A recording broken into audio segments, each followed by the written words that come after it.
Ever wondered what happens when an animated comedy takes a dig at forced wokeness and identity politics? You get an episode like South Park's Joining the Panderverse.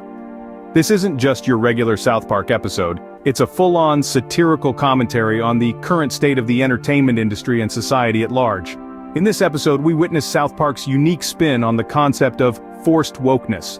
A term that's been thrown around a lot lately, forced wokeness refers to the perceived tendency of Hollywood to shoehorn politically correct narratives and diverse characters into their productions, irrespective of whether it adds value to the story or not. Similarly, identity politics is a term used to describe when people of a particular race, ethnicity, gender, or religion form exclusive political alliances, moving away from traditional, broad-based party politics.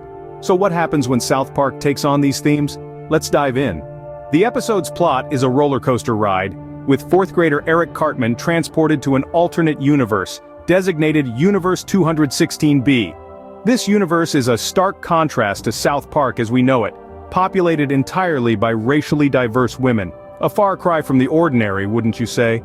Meanwhile, back in our universe, a familiar character, Randy Marsh, is facing a unique predicament. His oven door is broken and oddly enough, there's not a single handyman in sight to fix it. They've all become extremely wealthy, thanks to the rising demand for their services. People seem to have forgotten how to make simple repairs, and the handymen are cashing in on it. At the same time, we see a parody of the Walt Disney Company. Bob Iger and his board are puzzled by the unusual behavior of board member Kathleen Kennedy, who bears an uncanny resemblance to Cartman. She's been insistent on infusing racially diverse women into every Disney production, a move that's been met with repeated box office failures.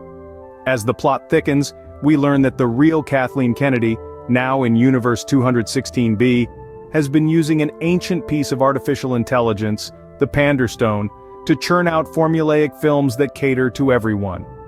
But the overuse of this device has led to a series of unfortunate events, including the swapping of the two Kennedys and the transportation of Cartman to Universe 216B. When Cartman and Kennedy realize they are each responsible for the crisis at hand, they apologize to each other, leading to a moment of mutual understanding. Back in our universe, Iger and his team, along with Randy and his neighbors, manage to recreate the portal using the Panderstone, setting things back in order. In the end, Kennedy returns to Disney, promising to focus on original content instead of pandering to the masses. Randy, on the other hand, brings back a horde of handymen to cater to the town's repair needs. The episode wraps up with the Cartman-like Kennedy being sent back to her own universe. Now that's a plot that leaves you thinking, doesn't it? Now let's get down to the nitty-gritty. What is South Park really saying about forced wokeness and identity politics?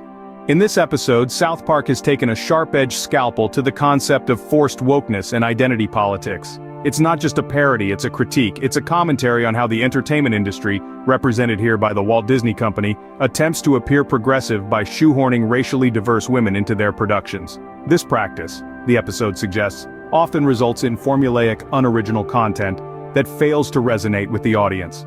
The character of Kathleen Kennedy, as portrayed in this episode, embodies the pitfalls of this approach. Her insistence on inclusion, while well-intentioned, becomes a crutch that the company leans on, leading to repeated failures at the box office. The episode uses humor to highlight how this kind of tokenism can lead to a lack of creativity and originality. But let's also talk about the Panderverse, the alternate universe populated entirely by racially diverse women. This is South Park's way of poking fun at the idea of a utopian world where diversity is forced rather than organic. It's a world where Eric Cartman, a character known for his politically incorrect antics, feels out of place. This stark contrast underlines the absurdity of trying to create a world that appeals to everyone but ends up feeling artificial. And then there's the Panderstone, the ancient piece of artificial intelligence that can create the same rehashed film that appeals to everyone.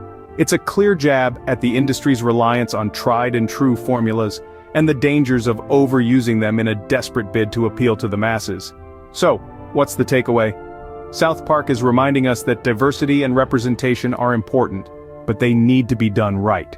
Shoehorning diverse characters into narratives where they don't fit or making diversity the be-all and end-all of a production doesn't serve anyone. It's clear that South Park isn't afraid to tackle these hot-button issues. So, what's the impact of all this? How does South Park's commentary on forced wokeness and identity politics resonate with viewers? South Park's Joining the Panderverse is more than just an episode. It's a cultural commentary, a mirror held up to society, reflecting the current state of our media landscape. With its razor-sharp wit and biting satire, it takes a deep dive into the world of forced wokeness and identity politics, poking fun at the formulaic nature of contemporary films and the perceived pandering to political correctness. The impact stretches far beyond the animated streets of South Park. The episode cleverly encapsulates the growing frustration of audiences who feel that entertainment is being compromised by a push for political correctness. It addresses the perceived overemphasis on inclusion and diversity, often at the expense of storytelling and character development. The episode also ignites a wider dialogue about representation in media. It challenges viewers to consider where the line is drawn between genuine representation and tokenism, between promoting diversity and exploiting it for commercial gain. This is a conversation that continues to rage on in real-world forums, from social media platforms to film festivals. The parody of Kathleen Kennedy and Bob Iger, two influential figures in the entertainment industry, further underscores South Park's fearless approach to social commentary. It's a bold statement, a critique of the status quo, and an invitation to question the motivations behind the decisions that shape our entertainment. The episode's impact is also felt in its disruption of the South Park universe. By presenting an alternate universe populated entirely by racially diverse women, it adds a new dimension to the series and opens up fresh opportunities for storytelling. Yet, at its core, the episode remains quintessentially South Park. It is irreverent, provocative, and unapologetically audacious. It reminds viewers of the power of satire to provoke thought, stimulate debate, and challenge the status quo. Whether you agree with South Park's commentary or not, it's clear that the episode has sparked a conversation. Now that we've dissected South Park's Joining the Panderverse, what's next? Well, the answer to that is in your hands. South Park's Joining the Panderverse is a roller coaster ride that takes you through a satirical journey of the entertainment industry, identity politics, and what some may call forced wokeness. But the real fun begins when you dive deep into the episode, peel back the layers of sarcasm and wit, and form your own opinions. In this era of ever-evolving media, it's crucial to engage with it critically. South Park, with its brilliant humor and sharp social commentary, gives us the perfect opportunity to do just that. It's not just about laughing at the jokes, but also understanding the underlying messages and reflecting upon them. The episode Joining the Panderverse is a perfect example of this. It takes a dig at the formulaic films and the perceived practice of shoehorning diversity into narratives for the sake of ticking off a checkbox. But what does it really say about our society, about the entertainment industry, about us? That's something you need to figure out for yourself. And while you're at it, don't forget to consider the different perspectives. Remember, the beauty of South Park lies in its ability to provoke thought and spark discussions.